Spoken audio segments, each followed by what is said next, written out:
Jornalistas Online está no ar. Bem-vindas e bem-vindos ao Conversa na Rede. Nosso entrevistado de hoje é Laurentino Gomes, um jornalista, como ele mesmo diz, que foi capturado pelo Laurentino escritor. Ele foi laureado já por todos os livros que escreveu, tem sete prêmios Jabuti, um dos mais cobiçados do Brasil, pelos 4 livros que escreveu. São de sua autoria por 1808, que conta a vinda da família real para o Brasil, a fuga da família real para o Brasil. 1822, que narra os bastidores da independência do Brasil. E 1889, que conta o golpe sofrido por Dom Pedro II por um de seus melhores amigos. E Laurentino escreveu há 2 anos o primeiro volume de 3 que ele se propôs a escrever sobre um tema muito doloroso da história do Brasil, que é a escravidão. Ele já escreveu Escravidão 1, que já foi premiado, e agora está lançando no Brasil o Escravidão 2, né? O Zé, sobe a capa, por favor, do Escravidão 2, né? E o sucesso das vendas do Laurentino revelou que milhões de brasileiros se interessam pela história do Brasil, que infelizmente não se ensina nas nossas escolas. Esse programa está sendo gravado porque Laurentino se encontra em Portugal, onde foi lançar o volume 1 de Escravidão, e gentilmente abriu um espaço na sua intensa agenda para falar conosco. Para esse programa estão aqui também o jornalista Ney Flávio Meirelles, do coletivo Jornalistas Online, e nosso convidado especial, Juarez Tadeu de Paula Xavier, professor de jornalismo da Universidade Estadual Paulista de Bauru, que tem justamente os reflexos da escravidão nos dias de hoje como uma de suas áreas de estudo. Olá, Laurentino. Olá, Alceu. Um grande prazer, obrigado pelo convite. Nós nos conhecemos há décadas, né? Já trabalhamos em redações juntos, mas é muito bom te reencontrar agora aqui nesse bate-papo virtual, um em cada margem do Atlântico. E também um grande prazer encontrar o professor Juarez e o Ney Flávio, que eu acho, se eu bem me lembro, a gente não se encontrou ainda, mas é uma grande chance, né, que nós temos aqui de participar desse bate-papo. Eu tenho ótimas lembranças das redações que nós trabalhamos juntos. Nunca trabalhamos um ao lado do outro, né? Mas sempre complementando o trabalho do outro em parceria. Bom, Laurentino, uma das coisas que eu me perguntei inúmeras vezes, lendo o Escravidão, volume 2, né? Você teve acesso a inúmeros documentos sobre esse período muito triste da história do Brasil, e eu me perguntava, mas o Rui Barbosa não mandou destruir tudo? Aonde que o Laurentino encontrou tanto relato, tanta documentação? Essa história de que ele mandou destruir é verdade ou é mito, Laurentino? É verdade, Alceu, mas é também um mal-entendido a respeito do estudo da história da escravidão no Brasil, né? Por muito tempo se julgou que a decisão do Rui Barbosa, tomada quando ele era ministro da Fazenda do Marechal Deodoro da Fonseca, governo provisório, né, primeiro governo republicano, isso teria inviabilizado o estudo da escravidão no Brasil, porque toda a documentação teria sido destruída. Isso não é verdade. Primeiro que isso era muito discutido na época, a ideia de que o Brasil tinha que se livrar de uma mancha, que era só a escravidão, e as pessoas, inclusive, o próprio Joaquim Nabuco chegou a apoiar essa ideia de que era preciso destruir a documentação, o que hoje é absurdo, né, do ponto de vista de pesquisa. Mas foi, de fato, o que aconteceu. O Rui Barbosa mandou destruir os arquivos da alfândega, que era onde os escravos eram desembarcados ao chegar do Rio de Janeiro e os traficantes recolhiam os impostos. Hoje essa casa, esse edifício existe lá no Rio, é a Casa França Brasil, no centro da cidade. Mas não era só uma questão de apagar a história da escravidão, a mancha, né, a chamada mancha. Hoje se sabe também que o Rui Barbosa tentou inviabilizar eventuais ações judiciais movidas por fazendeiros e donos de escravos depois da Lei Áurea. Os escravos eram um ativo econômico e eles reivindicavam indenização pela perda de um investimento que eles diziam ter feito ao comprar gente, né, como mercadoria. Então, ao destruir os arquivos, o governo republicano tornou quase que impossível comprovar judicialmente a posse desses escravos, pelo menos do ponto de vista da alfândega.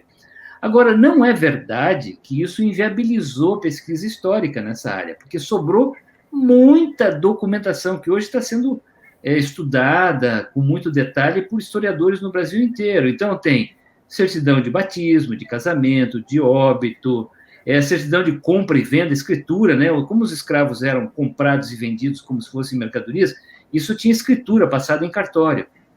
Eles eram cedidos como herança, eram cedidos como garantia de empréstimo bancário, como hipoteca, e também deixados em testamentos, há depoimentos em inquéritos judiciais, processos da Inquisição portuguesa em Lisboa, em que os escravos acusados de bruxaria e feitiçaria aparecem falando, o que é uma raridade, eles contam a própria história, coisa que eles não tiveram a oportunidade de fazer em outros meios, e também anúncios de jornais de fuga, de recaptura, de recompensa, de venda, compra de escravos. Então, a documentação é muito preciosa. Agora, realmente, o Rui Barbosa tomou uma decisão absurda, porque ele prejudicou um trabalho que hoje seria fabuloso para os historiadores saber exatamente quem eram esses escravos, de onde eles vinham, quanto foi pago de imposto, para onde eles foram. Essa informação hoje está bastante comprometida. Entendi. Ney, é com você, Ney. Olá, Laurentino, tudo bem? É o seguinte, eu queria saber o seguinte, o Joaquim Nabuco escreveu que a escravidão permanecerá por muito tempo como a característica nacional desse país. Esse texto foi musicado pelo Caetano Veloso e gravado no disco Noites do Norte. O Samba da Mangueira, vice-campeão do Carnaval de 1988, dizia que livre do açoite da senzala, preso na miséria da favela. As favelas hoje são consideradas senzalas modernas, né? Onde a chibata foi substituída pela bala de fuzil. Laurentino, a escravidão nunca terá fim no Brasil? Ney, olha, infelizmente, eu diria assim que a escravidão formal acabou em 1888, mas os seus ecos, os seus reflexos, eles continuam, né? Por isso que eu considero esse o assunto mais importante da história do Brasil. É tudo o que nós somos no passado, o que nós somos hoje, mas também o que nós seremos no futuro tem a ver com a escravidão, com as nossas raízes africanas e com a maneira pela qual nós nos relacionamos com ela. Esse é um assunto muito mal resolvido. E o Joaquim Nabuco, que você cita corretamente, ele dizia que a escravidão distorceu toda a maneira como a sociedade brasileira poderia ter se constituído. Criou essa ideia de que um pedaço da população brasileira teria a prerrogativa de explorar outra, de comprar, vendê-la, explorar em todos os seus aspectos, incluindo a sua sexualidade, a sua capacidade reprodutiva, que era uma prerrogativa do senhor escravista, autorizar ou não, explorar ou não. Criou também uma noção distorcida a respeito do trabalho. Isso, o Sérgio Buarque de Holanda tem estudos muito interessantes a esse respeito, porque no tempo da escravidão, quem trabalhava era o negro. Trabalhar era visto como uma coisa indigna pelos fidalgos, pelas pessoas de bem, né? Os chamados homens de bem. Então é interessante você observar as pinturas do Debré, do Rugendas, em que tem aquelas famílias brancas indo à missa no domingo de manhã, no Rio de Janeiro, e eles vão na frente e atrás vai um escravo carregando um livro, um guarda-chuva, um objeto de uso pessoal, porque isso era indigno para um branco fazer. Então, segundo o Joaquim Nabuco e o Sérgio Buarque de Holanda, isso distorceu, corrompeu a maneira como nós vemos o trabalho no Brasil. Branco que é branco, rico que é rico, cheiroso que é cheiroso, não trabalha. Quem trabalha é o negro. Então, assim, a escravidão, de fato, se perpetua hoje na paisagem, né? Você citou as favelas, mas eu citaria também o proverbial quartinho de empregada, que é Sim. uma forma de senzala moderna, né? Que exemplifica muito as relações de trabalho degradadas no Brasil.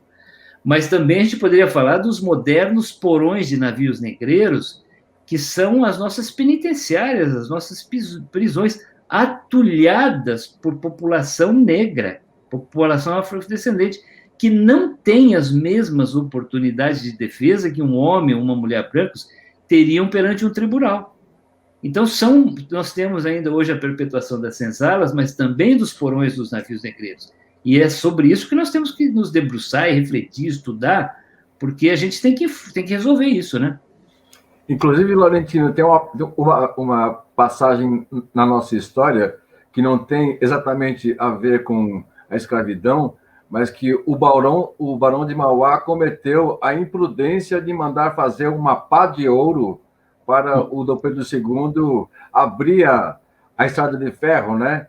Ganhou um inimigo para o resto da vida. O Dom Pedro II fez tudo para que o investimento dele não desse certo. Tem essa passagem, não tem?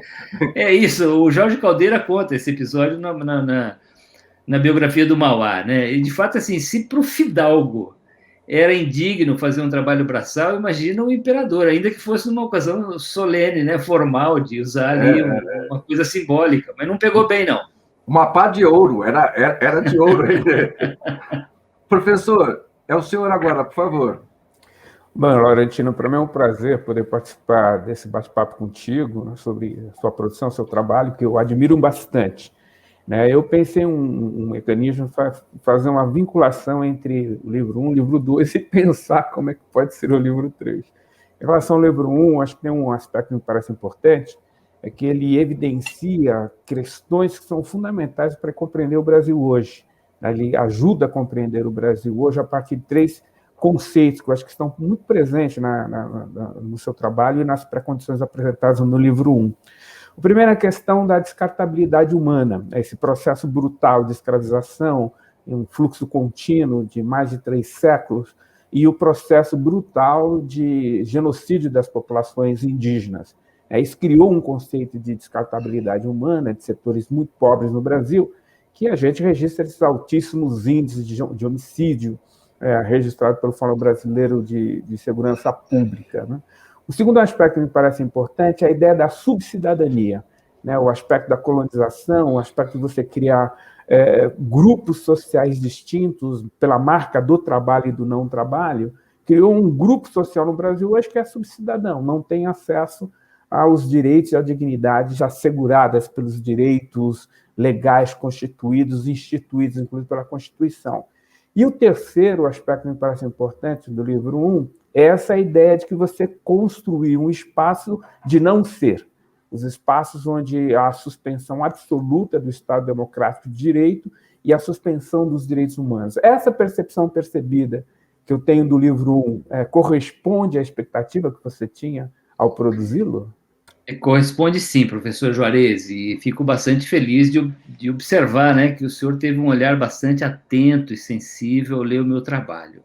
De fato, o primeiro volume, ele observa o alicerce do escravismo brasileiro. Então, primeiro eu falo sobre os antigos sistemas escravistas na história da humanidade. Onde houve ser humano, houve escravidão, né? Isso é uma constatação bastante chocante para todo mundo, né? Como se nós tivéssemos um DNA escravista, né? Houve na Índia, na China, no Império Romano, no Egito, na Babilônia, nos territórios otomanos. Mas aí tem a grande novidade, que é a escravidão africana no Atlântico e na América, que ela traz, primeiro, as cifras industriais, 12,5 milhões de seres humanos embarcados em cerca de 37 mil viagens de navios negreiros ao longo de 350 anos. O Brasil sozinho recebeu 40% disso, 5 milhões. E também a primeira vez em que se associa a cor da pele com escravidão, como se uma fosse sinônimo da outra. Porque tem uma ideologia escravista que se constrói a partir de bulas papais, sermões de padres jesuítas, ensaios e tratados filosóficos que tentavam vender a ideia de que os negros eram inferiores, eram bárbaros, selvagens, praticantes de religiões demoníacas e, portanto, candidatos naturais à escravidão. Então, um famoso sermão do padre Antônio Vieira, na Irmandade do Rosário do Recôncavo Baiano, em que ele fala isso.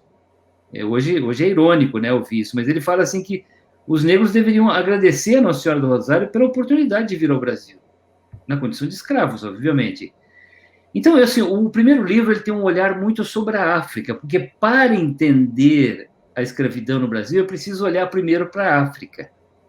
Eu diria assim, o olhar preconceituoso ainda hoje tende a ver a África como uma coisa homogênea e sem importância secundária, né? Todo mundo é negro, todo mundo é praticante de candomblé, assim, ninguém tem a noção de fato da riqueza milenar das grandes culturas africanas, milhares de línguas, de práticas, de cultos, de crenças, de história, de contribuição à arte, de contribuições imensas. Aliás, todos nós que estamos vivos hoje somos afrodescendentes, mesmo quem tem olho azul e pele muito branca, porque o ser humano saiu da África, né, para ocupar o planeta. Então, somos todos descendentes de africano.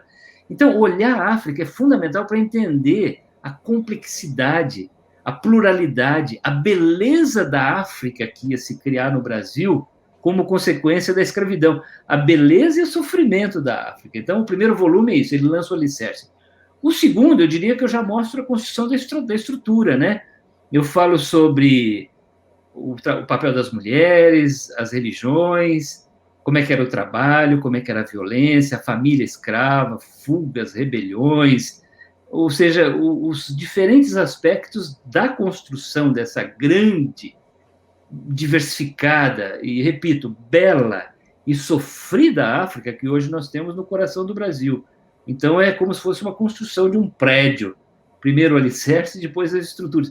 E o terceiro volume eu vou falar da consequência desse edifício, que é o legado da abolição, o legado da escravidão depois da abolição formal, que continua a nos assombrar até hoje.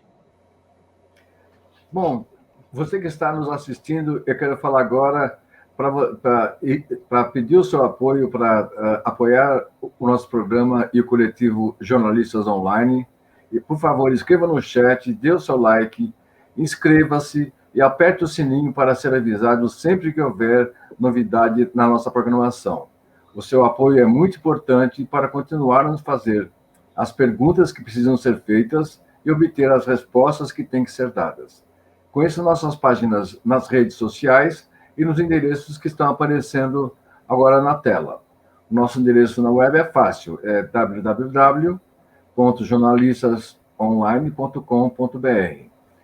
Laurentino, nós sempre aprendemos nos bancos escolares, né, de que os negros escravizados eram seres selvagens que chegavam aqui sem nenhum ensinamento, né? O seu livro conta o contrário, né? Foram os negros que trouxeram muitas habilidades profissionais que viabilizaram o Brasil como país nascente, a sua economia, não é? Conta isso para a gente, por favor. Sim, é interessante observar, né, como a nomenclatura das coisas, os vocábulos, às vezes escondem, né, preconceito, racismo. Então, até muito recentemente, era muito comum se ouvir falar em tribos africanas.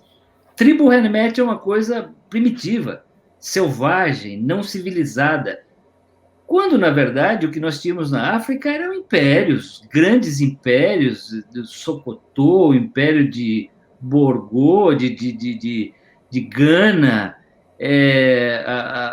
Existia uma das primeiras grandes universidades do planeta, foi na cidade de Timbuktu, que fica hoje ali na região subsaariana, quase na linha do deserto do Saara.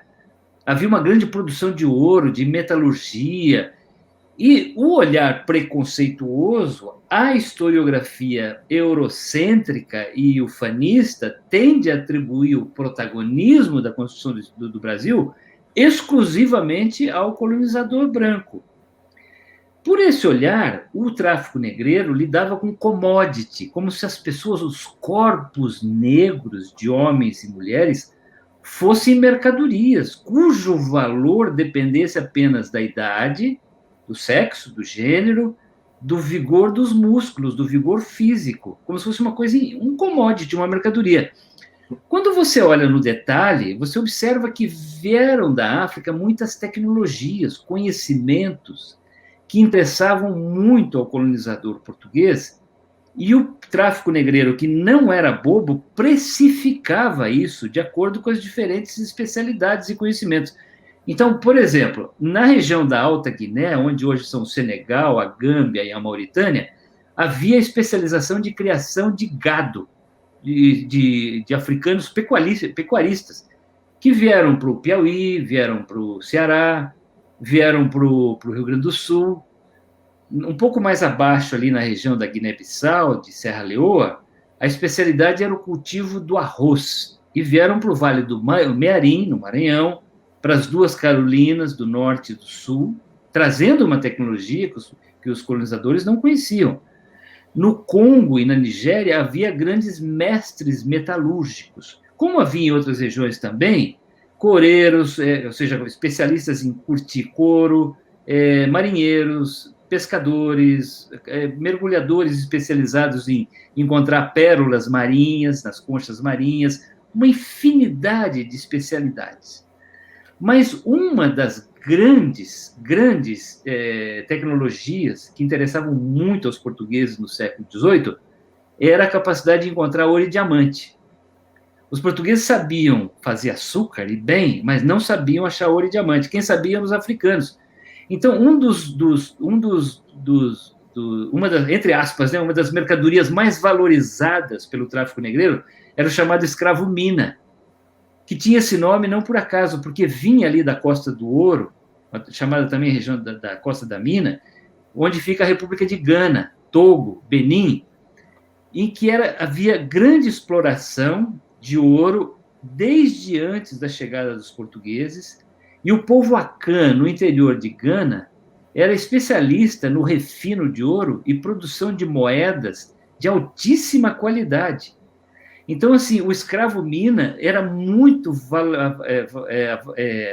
avaliado e precificado pelo escravo, porque era a tecnologia que os portugueses precisavam. Então, eu abri um capítulo no meu livro, no segundo livro, chamado O Herói Invisível, em que eu uso um relato do padre André João Antonil, do começo do século XVIII, dizendo que foi um mulato, segundo a expressão que ele usa, né? Um afrodescendente, o primeiro descobridor de ouro em Minas Gerais. A historiografia tradicional diz que foram os bandeirantes, brancos, descendentes de europeus. De fato, eles fizeram, né, as bandeiras, as monções e tal.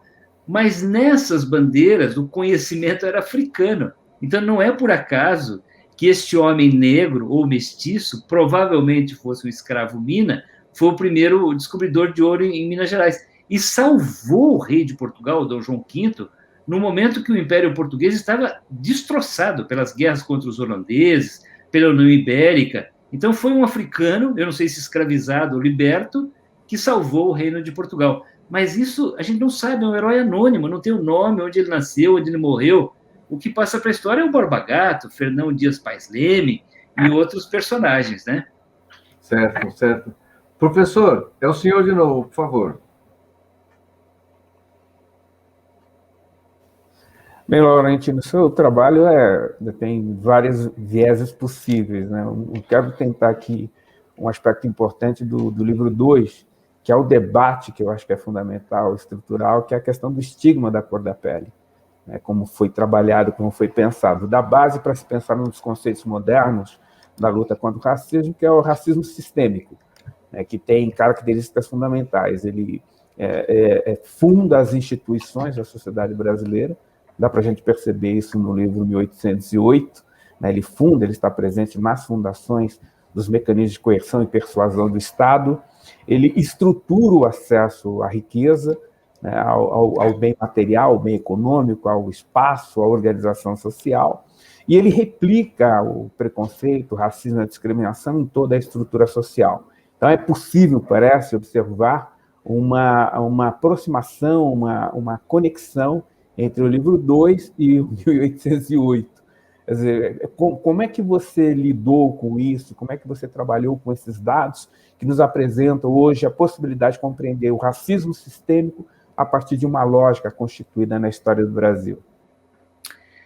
Sim, professor, tem razão. Eu, ao pesquisar o livro 1808, lá atrás, né, 2 décadas atrás, eu percebi que para entender o Brasil mesmo, numa dimensão mais profunda, não bastava estudar por que a corte saiu de Portugal, fugindo de Napoleão Bonaparte, as transformações, a abertura dos portos, o jardim botânico, essas coisas assim. Era preciso entender que Brasil era esse, em que a corte chegava fugida de Napoleão. E aí emerge a escravidão realmente como o assunto mais importante. Porque a escravidão estruturou no Brasil um sistema de castas, né? Em que tem assim, uma graduação de quem tem acesso às riquezas, ao poder, aos recursos do Estado, aos benefícios, e quem não tem. Isso está diretamente relacionado com a cor da pele. Aliás, aconselho as pessoas que quiserem se aprofundar nisso, tem um romance histórico da escritora Ana Maria Gonçalves, muito interessante, chamado Um Defeito de Cor, um livro maravilhoso, hoje um clássico, né? Que é um romance histórico sobre a Luísa Marim, mãe do Luiz Gama. E esse defeito de cor era uma coisa muito séria no Brasil colonial e diria até no século XIX. Essa ideia de que havia brasileiros de sangue puro, obviamente brancos, europeus, católicos antigos, tradicionais, e brasileiros de sangue impuro, que incluíam, no passado, os judeus, os mouros, os indígenas, mas principalmente os negros, os mestiços. Então, tinha leis que impediam o acesso de pessoas de descendência africana em determinados postos de administração pública, a títulos de nobreza, honraria, não podiam ter acesso aos seminários jesuítas de Olinda e Recife, depois as escolas de direito, também de Recife e São Paulo. Essa ideia, então, que havia um sangue inferior. Isso resulta no estigma da cor. Eu, no segundo livro, eu mostro, por exemplo, que essa ideia era tão predominante, tão preponderante, que ela contaminava, inclusive, a noção de identidade dos próprios negros, dos escravos e dos mestiços. Então, no Rio de Janeiro, havia irmandades religiosas de pardos que não aceitavam a entrada de negros. Havia um preconceito instalado ali, porque havia o estigma da cor. Para conseguir algum espaço, algum respiro, algum oxigênio no sistema escravista, mesmo o negro tinha que migrar o mais rapidamente para o universo do branco. Os seus códigos, a sua linguagem, as suas práticas religiosas. E aí sim, então, tem uma coisa curiosíssima, por exemplo, um dos primeiros itens, um dos primeiros símbolos de liberdade, quando a pessoa conquistava a alforria, era o uso de sapatos. Isso era próprio de quem era livre, e que era do universo dos brancos. Escravo andava descalço. Então, é muito curioso esse negócio, assim, é tão terrível o estigma de cor que era preciso migrar o mais rapidamente. Tem um episódio muito interessante que eu conto no livro 1889, né? Quando o Machado de Assis morreu, um colega escritor fez uma elegia a ele e o chamou de mulato. O Joaquim Nabuco, abolicionista branco, né, que defendeu a causa negra, achou que aquilo era ofensivo.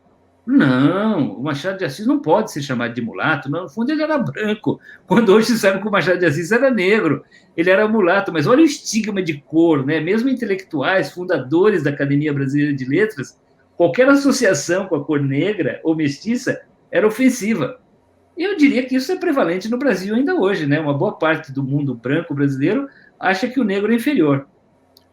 Ney, você, por favor. Laurentino, uma das coisas que mais intriga muitos brancos, esses mesmos brancos que você acabou de dizer agora, é a questão e o fato de que alguns negros alforriados, né, eram donos também de escravos. No segundo volume, inclusive, você cita o caso do João de Oliveira, que comprou a sua própria alforria traficando esses seres escravizados, né? Eu gostaria que você falasse um pouquinho sobre isso, que para eles é meio dicotômica essa ideia de um negro ser dono de escravo. Como era isso na situação naquela época? Sim, Ney, eu acho que assim, é importante esclarecer que existe na disciplina de história um conceito importante chamado anacronismo, né? Que é você não projetar no passado valores e referências e conceitos, até estéticas do presente, né? Que não existiam na época. Então, assim, a escravidão era uma coisa que era generalizada no Brasil, como também na África. Como eu falei há pouco, onde houve ser humano, existiu escravidão. Existia escravidão em todas as civilizações antigas, como havia na África, como havia entre negros, como havia entre brancos, como havia indígenas na América. A escravidão era um fato normal da vida. E no Brasil colonial, especialmente, os dois itens principais de riqueza e de poder era a propriedade da terra, os senhores latifundiários, os senhores de engenho, depois os barões do café, os charqueadores do Rio Grande do Sul, e a propriedade de gente. Quanto maior o plantel de escravos, maior era a riqueza e também o status social dessa pessoa. Em Minas Gerais, no começo da Corrida do Ouro, um dos critérios para a distribuição de lotes, as chamadas datas de exploração mineral, ou de pedra preciosa, era justamente a propriedade de escravos. Quanto maior o número de escravos, mais chance que você teria de conseguir uma concessão de área de exploração mineral. Isso fazia com que mesmo as pessoas que tinham sido escravizadas, uma vez conquistadas a alforria, às vezes, imediatamente tentassem comprar escravos e se tornar donas de plantéis de escravos, como aconteceu com a Chica da Silva.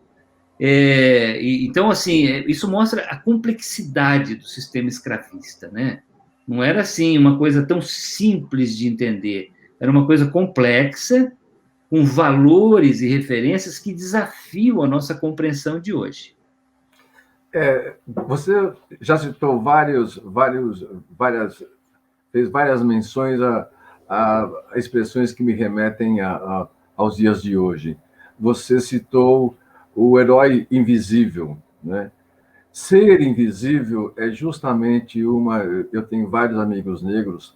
Ser invisível é uma das coisas que eles mais comentam comigo. Assim, eu cruzo com as pessoas na calçada e elas não me olham, né? Essa coisificação, né? Transformar um ser humano em coisa, faz parte dessa ideologia ainda presente entre nós? Faz. E um dos estudos clássicos sobre a escravidão é de um estudioso caribenho que foi professor em Harvard, chamado Orlando Patterson, que ele fala da morte social do escravo, né? O primeiro passo do processo de escravização era fazer, assim, obliterar a identidade da pessoa, tirando-lhe, assim, das suas raízes familiares, culturais, obrigando a adotar uma nova língua, uma nova crença religiosa, a mudar de território, mudança de nome, o nome africano era substituído por um nome cristão, essa pessoa era marcada a ferro quente, que era um símbolo de nova identidade, né? Tinha escravos que chegavam no Brasil com até 5 marcas diferentes de escravos de ferro quente, incluindo uma cruzinha de metal que indicava que ele tinha sido batizado, e, portanto, ele valia mais. O escravo batizado valia mais do que o escravo pagão, pela linguagem da época. Então, essa desumanização, a despersonalização do ser escravizado. E isso permanece na ideologia escravista e na ideologia racista. Essa desumanização do outro. O outro não merece o mesmo respeito, o outro não merece ser ouvido, ele não merece ser levado em consideração. Ele é um vulto na paisagem. E eu acho que é isso que é o terrível no racismo, né? Você tirar do outro a sua condição de ser humano, o respeito que o outro merece. Então, eu acho que esse é o nosso grande desafio, né? Procurar desenvolver na sociedade brasileira uma visão de que nós somos seres humanos que merecem a mesma atenção, o mesmo respeito, que merecem ser ouvidos, que merecem ser levados em consideração na hora de adoção ou não de determinadas políticas públicas. Porque a educação e a história, elas têm uma função de transmitir conhecimento, reproduzir conhecimento, Mas, às vezes, o que está embutido na educação e também na disciplina de história é um projeto de esquecimento, de jogar na sombra determinados protagonistas que não merecem o respeito da sociedade dominante. Isso acontece em relação à África brasileira. Não é por acaso que o Brasil nunca teve um grande Museu Nacional da Escravidão. É parte de um processo de esquecimento. Então, isso tem a ver com exatamente ignorar a presença do outro. Ele é um elemento secundário, é apenas um vulto na paisagem, né? Professor, o senhor antes estava falando sobre a condição do negro no Brasil de hoje, nesse bate-papo antes de começarmos o programa. Eu queria que o senhor colocasse de novo essa questão da visibilidade e do fato de que há um movimento entre os intelectuais negros de que só negro pode contar a história do negro. Como é que é isso, professor? Eu acho que tem um debate que eu acho que é uma questão importante, que é fundamental, que nos unifica todos. Né? Eu gosto muito da ideia do jornalista Adelmo Genro Filho, que lamentavelmente morreu muito jovem, mas ele traça um aspecto que me parece importante. No campo da ciência, todos nós podemos e devemos nos debruçar sobre ele, independente do seu gênero, da cor da sua pele, porque ali você tem a possibilidade de construir mecanismos de compreensão de uma realidade bastante profunda. Gosto dessa ideia. Mas eu gosto também da ideia, Laurentino, que eu acho que você explora muito no seu trabalho, da singularidade do ser jornalista. Eu acho que o seu trabalho é um trabalho de jornalista. Né? Você tem a compreensão de que a história é ciência e você tem a compreensão que o jornalismo é jornalismo. E eu gosto da singularidade do trabalho que você construiu, o que traz para você uma legitimidade de construção narrativa absolutamente inquestionável. E é um pouco dentro dessa perspectiva que eu quero te perguntar. Né? Você, por exemplo, trouxe uma singularidade para mim, que eu não conhecia, sobre Chica da Silva ter 13 filhos. O que isso é singular, me parece? Né? Primeiro, que traz o mito para uma vida concreta e real, e segundo, que me permite compreender a situação da mulher negra naquele contexto. Né? Quer dizer, uma mulher que provavelmente teve ano sim, ano não, tinha filho. Né? Isso acho que desenha, a partir dessa singularidade, desenha coisas importantíssimas do cotidiano desse período fundamental que você trabalhou. Eu gostaria que você pudesse falar um pouco também dessas singularidades, essas outras singularidades que você compreendeu e entendeu nesse seu trabalho de pesquisa, que nos permite compreender melhor a situação do livro 2, Escravidão. Professor, eu sabia, ao iniciar a pesquisa sobre a escravidão, eu sabia, eu tinha consciência que eu estava entrando num terreno muito delicado, que eu devia pisar com cuidado, né? Porque é uma ferida que está aberta, dói quando toca, né? É um nervo exposto ainda. E, assim, mexe em sensibilidades muito grandes. Então, por exemplo, eu tinha alguns medos, né? Como é que os meus leitores brancos, milhões deles que tinham lido a primeira trilogia, iam reagir a uma mudança tão drástica de assunto, né? Eu diria que eu acabei, assim, meio que por força da circunstância, até adotando uma linguagem militante, negra, sem ser negro. Mas eu estou feliz com isso, porque eu acho que eu tenho que ser porta-voz, sim, eu tenho que assumir essa responsabilidade. Mas também como é que a população afrodescendente brasileira ia reagir à ideia de um homem branco falar sobre escravidão e sobre história negra. Hoje esses medos realmente se dissiparam, especialmente em relação à população negra, que tem sido muito generosa comigo, né, muito acolhedora. Porque eu entendo esse lugar de fala, ninguém no fundo está reivindicando exclusividade, só eu posso falar. Mas reivindicando o direito de se expressar, de dar opinião, de dar uma interpretação, uma narrativa que nunca foi autorizada antes. Então, quem reage mesmo ao chamado lugar de fala, pelo que eu tenho visto, não são os negros, são os brancos.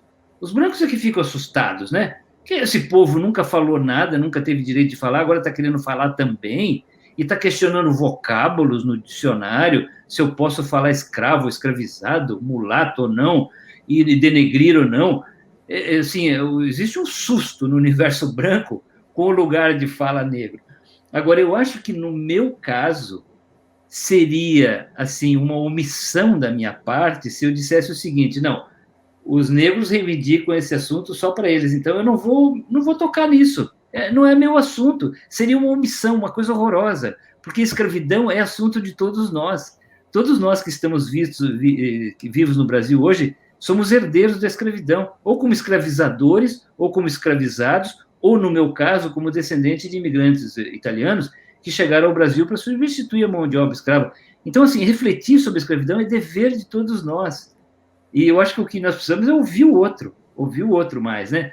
Agora, tem muitas singularidades. Eu acho que o que eu defendo no meu livro, logo na introdução, é a multiplicidade de olhares possíveis sobre a escravidão, né? Tem o olhar branco, que predominou até hoje, o olhar negro, que foi desprezado, escondido.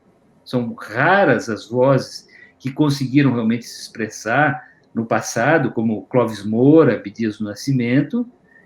E eu tento me enquadrar no terceiro olhar, que é o olhar atento, de inclusive ser transparente para o leitor, né? Eu falo, olha, eu tento me enquadrar no olhar atento, mas eu sou um homem branco, e o fato da minha raiz cultural limita o meu olhar. Eu nunca fui alvo de um preconceito de um homem negro que, ao sair para trabalhar de manhã, pode levar uma geral da polícia, ao sair da favela para pegar o metrô, pegar o ônibus. Essa dor eu não conheci, mas eu tentei chegar perto dela. E eu acho que eu falo isso para o leitor, eu tentei me aproximar dessa dor. Eu tenho um olhar atento, né? Eu acho que isso ajuda bastante o diálogo sobre esse assunto que é tão difícil para nós tratarmos hoje. Ney, é com você, Ney. Laurentino, de novo pegando a questão do mote desse volume 2, que é o fundamento, né, da nossa conversa aqui hoje, eu queria saber o seguinte: você deu um destaque especial à figura das mulheres, que antes eram meio que negligenciadas, né, em muitos dos livros didáticos de história, ou mesmo livros de estudo profundo de história. Muitas delas tinham escravos, como a própria Chica da Silva, que já foi citada 2 vezes aqui, Joias de Crioula. Outras viraram até temas de enredo no Carnaval carioca. Joãozinho 30 fez um enredo sobre Teresa de Benguela, que muitos até historiadores questionavam. Essa Teresa de Benguela nunca existiu, isso é invenção, isso é loucura, delírio do Joãozinho 30. Enfim, eu queria que você explicasse para a gente como era e a importância dessas mulheres, muitas delas alforriadas e que tomaram até espaço de parecido, né, o próximo das senhoras. Como é que era esse cotidiano na época? Eu mostro isso que, especialmente no século XVIII, há um fenômeno importante no escravismo brasileiro, que é, primeiro, a escravidão urbana, a escravidão de serviços nas zonas mineradoras, mas também um protagonismo feminino. A história brasileira é, por natureza, branca e masculina, né? Mesmo as mulheres brancas, que, assim, elas são subestimadas na narrativa histórica.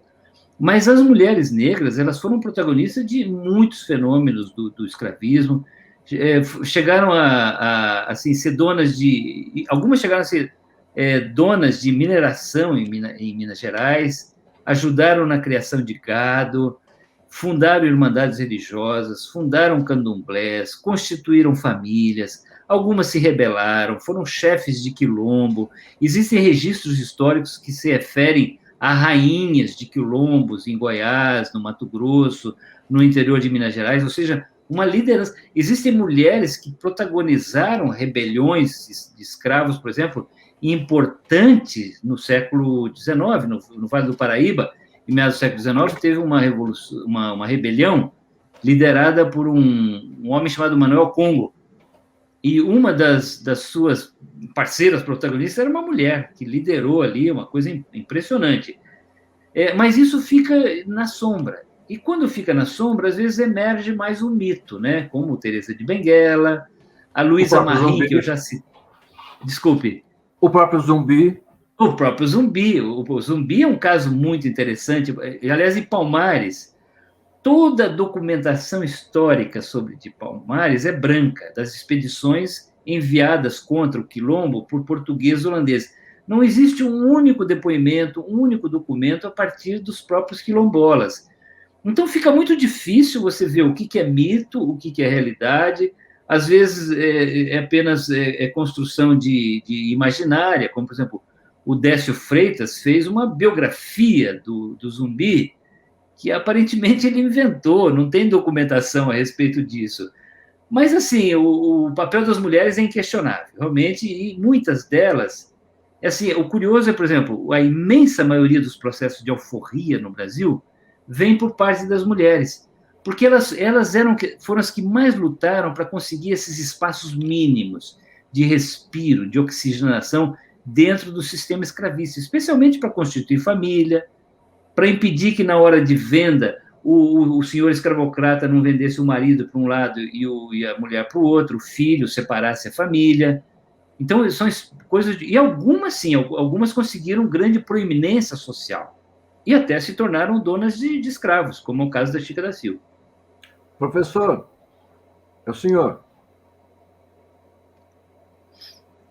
É sua vez, professor. Bom, Laurentino, há um fenômeno no século XVIII que acho que desenha até o imaginário sobre a questão negra no Brasil ainda hoje, né, que foi talvez um dos grandes acontecimentos do século XVIII, que vai de 1791 a 1804, que é a Revolução do Haiti.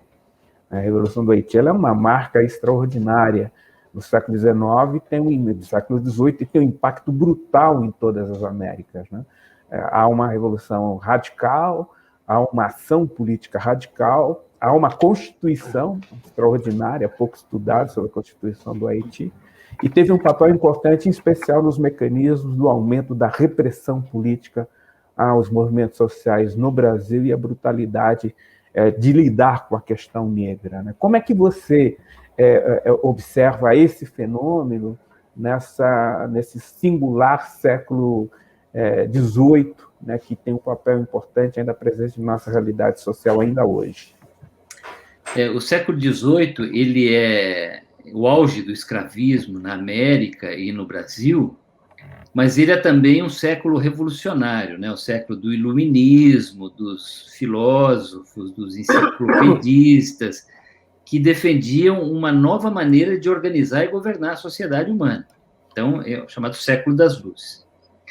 Mas o interessante é que essas grandes revoluções liberais do século XIX, do século XVIII, tinham uma contradição. A independência americana, a Revolução Francesa, a Conjuração Mineira, a Revolta dos Alfaiates, também conhecida como Conjuração Baiana, elas defendiam liberdades, mas que era para os brancos, não incluía os negros. E aí tem a grande contradição. O homem que escreveu a Declaração de Independência dos Estados Unidos, dizendo que todos os seres humanos nasciam com direitos iguais, que incluíam a liberdade, era um grande senhor de escravos, o Thomas Jefferson. O primeiro presidente americano, George Washington, era senhor de escravos. Na Inconfidência Mineira, eu descrevo no segundo volume, na abertura de um capítulo, uma famosa reunião numa noite chuvosa de dezembro de 1888, em que os inconfidentes se reuniram lá em Vila Rica, Ouro Preto, para traçar os planos da Revolução em andamento. Decidiram que a capital ia ser em São João do Rei, quem ia ser o primeiro presidente da República, onde ia ter uma universidade, uma Casa da Moeda, a bandeira com o triângulo verde, o fundo branco.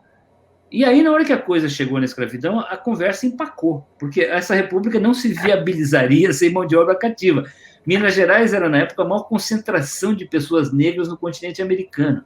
Os brancos eram uma minoria. E a maioria dos inconfidentes mineiros eram donos de escravos, incluindo o Tiradentes, que tinha 6 escravos no ano em que ele foi morto. Na Conjuração Baiana, que, aliás, teve a participação de muitos negros e mestiços, um dos líderes, o médico Cipriano Barata, também era dono de 6 escravos. Então, tem essa contradição, né? Mas aí tem um fenômeno curioso. Os escravos e os negros estavam muito atentos às divergências no mundo branco e aproveitaram o vácuo para se rebelar, muitas vezes. Isso aconteceu já no século XVII. Então, por exemplo, Palmares, o auge de Palmares é na briga entre portugueses e holandeses em Pernambuco. Aí o quilombo floresce, porque aproveitou as divergências no mundo branco. E no Haiti aconteceu isso. Os brancos e os chamados mulatos, que não necessariamente eram negros, mas nativos da ilha de São Domingos, entraram em confronto, tanto quanto havia o confronto entre os jacobinos e os franceses nas ruas de Paris. Teve uma guerra civil no Haiti. Para lutar essa guerra civil, os brancos tiveram que armar os seus escravos. Esses escravos, e cientes das ideias libertárias que sopravam da França, se rebelaram e trucidaram os brancos. Houve um banho de sangue na independência do Haiti.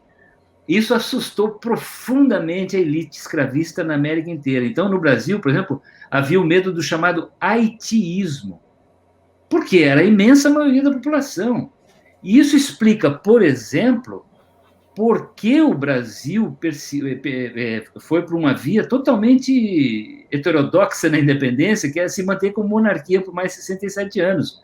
Porque havia muito medo no Brasil, medo de que se a Revolução fosse republicana, como estava acontecendo na América Espanhola, os caciques regionais iam entrar em guerra entre si e armar os seus escravos, porque não tinha força armada no Brasil. Esses escravos armados poderiam repetir o que aconteceu no Haiti, e poderia ter uma guerra civil, uma guerra étnica. Então, para se proteger desses dois medos, a elite brasileira optou por uma revolução conservadora, se juntou ao redor do herdeiro da coroa de Portugal, manteve a monarquia e não mexeu em nada, não fez reforma agrária, não educou as pessoas, não acabou com o tráfico negreiro, não acabou com a escravidão. Esse é um pacto que se perpetua por 67 anos no Brasil, e que quando ele se rompe com a Lei Áurea, o edifício desaba, o Império Brasileiro desaba, porque acabou o pacto entre o trono e a aristocracia escravista. E muito disso se devia ao exemplo do que tinha acontecido no Haiti, que apavorava a elite branca da época. Eu vou pedir agora para o Zé rodar um pequeno vídeo para a gente, porque ele é exemplar ao mostrar o entusiasmo do repórter, no caso, a roupa original do historiador Laurentino Gomes, né? Eu queria... Isso que nós vamos mostrar está regiamente descrito no livro Escravidão, volume 2. Duas mulheres com um pilão. Um pilão do lado de cá, outro aqui, as duas estão socando num pilão aqui dentro. Que é uma cena tipicamente africana. O pilão é um instrumento africano. Você vê uma ave aqui. Uma ave. Essa estrutura aqui, esse grafismo, essa coisa, você vê que é uma coisa meio... Como se fosse um muro, uma cerca. E é uma forma de representar muito comum em desenhos africanos. Você vê... Aqui seria uma aldeia africana com um grupo de pessoas dançando. Que lembra uma dança, uma festa. Você vê a diferença de homem para mulher. Tá. Olhar até... Menino, tem uma coisa ali assim. Aqui você vê uma outra ave, maior. Aqui seria um guepardo, um leopardo, um animal. Aí a gente vindo para cá... E na frente, aqui tem a coisa mais impressionante, que é o desenho de um navio, né? Um navio. Um navio aqui assim, as velas. Você vê duas mulheres. Quer dizer, poderia... Normalmente parece aquela escadinha que só apagava, aquela coisa... Quer dizer, poderia ser a representação de um navio negreiro. De um navio negreiro. Ou seja, saiu mostrando de onde eu estava, como eu vivia. Saiu da África, passou pelo navio, chegou aqui em Ouro Preto, onde era escravizado.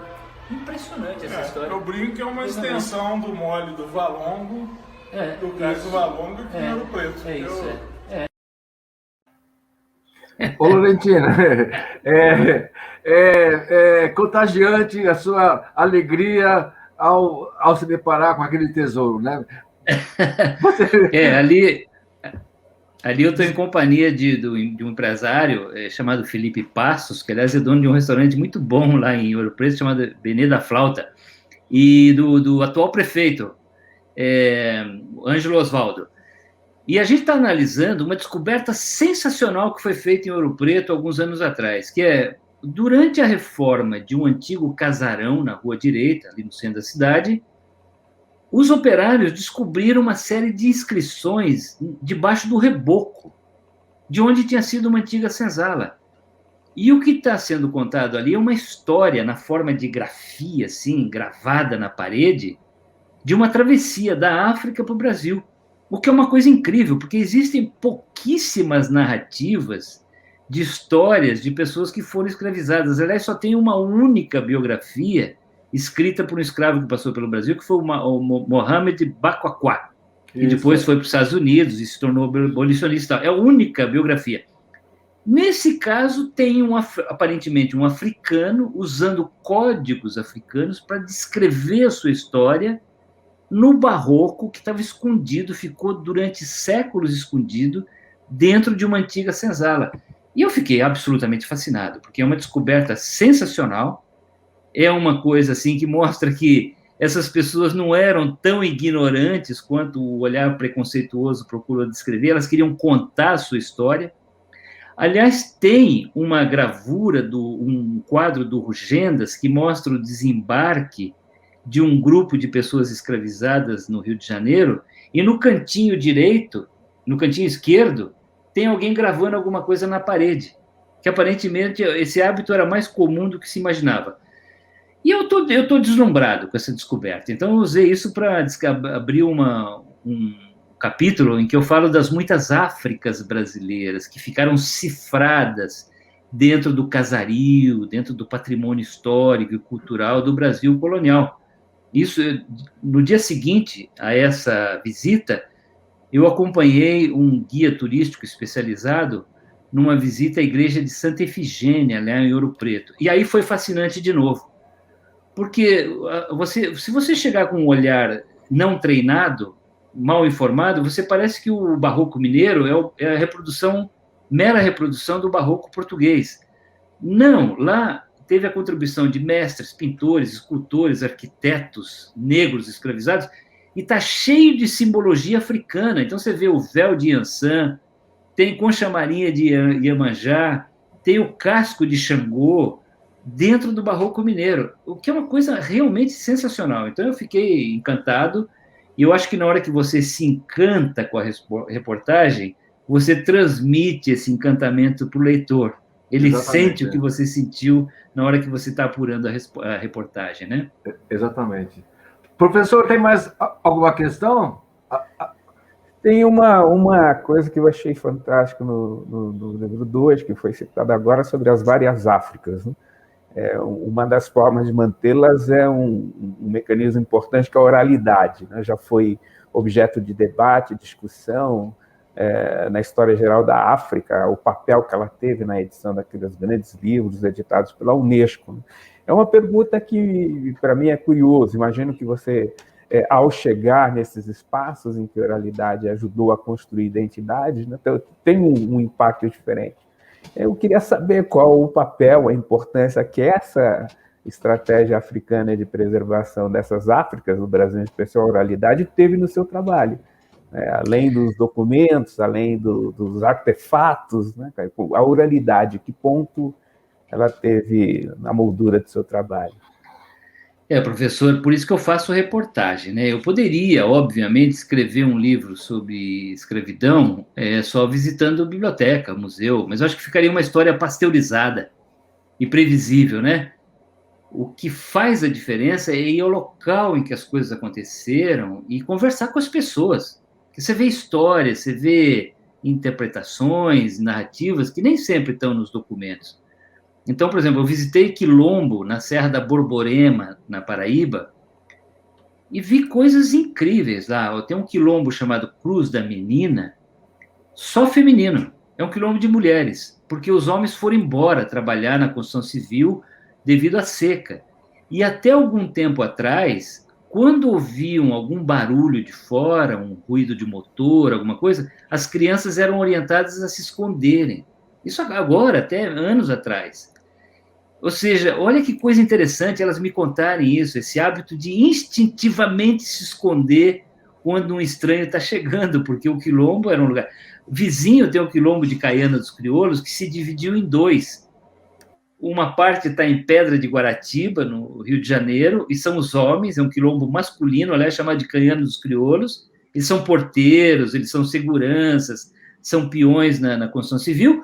E o quilombo original ficou na Paraíba e é feminino, tocado por mulheres guerreiras, e eu descrevo isso, né? Eu acho assim, realmente é uma experiência muito interessante. Eu fui num terreiro de candomblé, em Cachoeira, na Bahia, e é interessante que a experiência inclui percepções que precisam ser levadas em consideração. Eu sou um homem branco católico, Nunca tinha ido em terreiro de candomblé. E aí os meus amigos brancos começaram a falar assim, olha, Laurentino, toma cuidado, você vai cair no santo, o santo vai te pegar. Eu fui lá, foi maravilhoso, eu fiquei absolutamente encantado vendo os orixás, os vuduns dançando ao som dos atabaques a noite inteira. Mas é muito interessante essa observação de que é preciso tomar cuidado com o negro e com a divindade negra, porque é traiçoeiro, vai te pegar na esquina. É um olhar preconceituoso. Então, essa experiência, para mim, me acendeu uma coisa. Por que as pessoas estão me falando isso, né? Que é perigoso ir no candomblé porque o santo vai te pegar. Porque essa ideia de que o negro é selvagem, é traiçoeiro, é perigoso, né? O que é interessante é que toda a cosmogonia do candomblé são as forças da natureza e ela está presente o tempo inteiro conosco, né? Isso é muito interessante. O olhar simplificador acha que a riqueza religiosa é cristã, né? De Tomás de Aquino e Santo Agostinho. Mas quando você olha no detalhe a religião de matriz africana, é de uma riqueza, é de uma profundidade que é lindo, é maravilhoso. Inclusive, eu acho que assim, coisas que surpreendem até por uma coisa de genuína que a gente não encontra nas religiões de matriz europeia. Certo. Desculpe, Alceu. Imagina. Laurentino, eu espero para esse terceiro volume a revelação de um herói negro, né, que é muito pouco dito, que é o Luiz Gama, né? Ele tem uma história de vida fantástica e foi muito importante para os negros e para o Brasil, certo? Sim, eu vou fazer um capítulo sobre ele, o título já está definido, chama-se O Precursor, porque é o capítulo que abre uma sessão sobre o abolicionismo no Brasil, né? O Luiz Gama foi um grande abolicionista, infelizmente morreu alguns anos antes, ele morreu, se não me engano, em 1882, e não chegou a ver a libertação dos escravos. Mas ele é um personagem fascinante, porque eu comparo ele com a história do Salomão, que é protagonista de um filme famoso chamado 12 anos de escravidão, que ganhou um Oscar. O Salomão morava em Nova York, um território livre, e foi sequestrado e passou 12 anos como escravo no sul dos Estados Unidos. O Luiz Gama, a história é melhor, porque ele nasceu livre, filho do que ele chama... Ele dizia que... Eu não sei se o meu pai poderia ser chamado de fidalgo, mas aparentemente era um homem importante na Bahia, com uma mulher livre também, que trabalhava numa mercearia, numa quitanda. E quando ele tinha 10 anos, o pai, endividado no jogo, decidiu vendê-lo como escravo para o sul do Brasil. Aí ele vem e é um processo de reconstrução, de renascimento impressionante do Luiz Gama. Ele forma alianças com os filhos de senhor de escravos, ele consegue provar que ele era livre, ele aprende a ler, a escrever, ele se candidata a uma vaga na Faculdade de Direito do Largo São Francisco, que era um templo da elite escravista. Como não tinha cota na época, ele foi recusado, porque era negro e pobre, mas ele continua frequentando, ele vai na biblioteca, ele fica nos corredores, ele assiste aula como ouvinte, e ele se torna um rábula, e nessa condição ele libertou centenas de escravos. Então, o Luiz Gama é realmente muito fascinante. Mas tem um aspecto interessante também sobre o Luiz Gama, que eu acho que é um herói negro que está se desabrochando no Brasil de hoje, o Brasil da democracia. Porque no passado tinha duas visões a respeito do herói negro, né? Um, plantado pelos brancos, era do Henrique Dias, da Batalha de Guararapes, né? Que era o negro perfeitamente integrado no sistema escravista, ajudando o colonizador a expulsar os holandeses. Depois, muito influenciado pelo movimento abolicionista, mas também pelas ideias marxistas, pelas lutas sociais do século XX, emerge o Zumbi dos Palmares, como o herói da não negociação, do confronto, da luta. Ele recusa o acordo que o tio Ganga Zumba tinha feito com o governador de Pernambuco e vai até o fim e morre. É um sacrifício, é um mártir, né? O Luiz Gama é interessante porque ele é um herói que luta dentro do sistema, ele decodifica as leis, os códigos, as instituições do sistema escravista e, com base nisso, ele luta contra o sistema. Então, é um herói muito interessante, porque ele não é nem da assimilação total do Henrique Dias e nem do confronto absoluto do Zumbi dos Palmares. Ele está dentro do sistema, decodificando o sistema para destruí-lo. Isso torna o Luiz Gama complexo e fascinante. Bom, eu levaria essa conversa por mais uma hora, mas infelizmente nosso tempo está acabando. Laurentino, eu quero te agradecer de novo de coração. Muito obrigado pela sua gentileza por nos atender. E também a todos que acompanharam até aqui. Lembrando que essa entrevista permanecerá no nosso canal no YouTube, no endereço youtube.com/jornalistasonline, tudo junto. E eu queria passar a palavra para o Ney se despedir e depois para o professor se despedir. Por favor. Bom, eu queria aproveitar a oportunidade de agradecer muito ao Laurentino por essa excelente entrevista. Agradecer também a contribuição valiosa do professor Juarez e ao meu companheiro, Alceu Valença, eu te chamei de Alceu Valença. Olha que eu puxo a viola aqui. Alceu Nader. Eu conheço os talentos dele, mas isso eu não sabia. Pois é. E descobri também agora mais Olha que eu canto moreno tropicana, hein? Olha que eu canto moreno tropicana. Exatamente. Alceu Nader, com quem eu divido as participações sempre aqui no Conversa na Rede, no Coletivo Jornalistas Online. Laurentino, professor, muito obrigado por essa entrevista, viu? Muito obrigado mesmo. Professor, bem, por Laurentino, favor. eu quero agradecer essa possibilidade, a oportunidade de poder dizer para você o que eu acho do seu trabalho, em especial o papel que ele cumpre naquilo que tem sido uma estratégia importante das lutas antirracistas. É necessário que construamos uma base da população não negra, a população branca, antirracista no Brasil. Eu acho que a sua produção ela pode contribuir fortemente com essa ideia, do ponto de vista quantitativo, né, as várias pessoas que estão lendo o seu trabalho, e do ponto de vista qualitativo, de compreender que é insustentável manter esse modelo de desenvolvimento econômico, político e social que segrega a maior parte da população brasileira.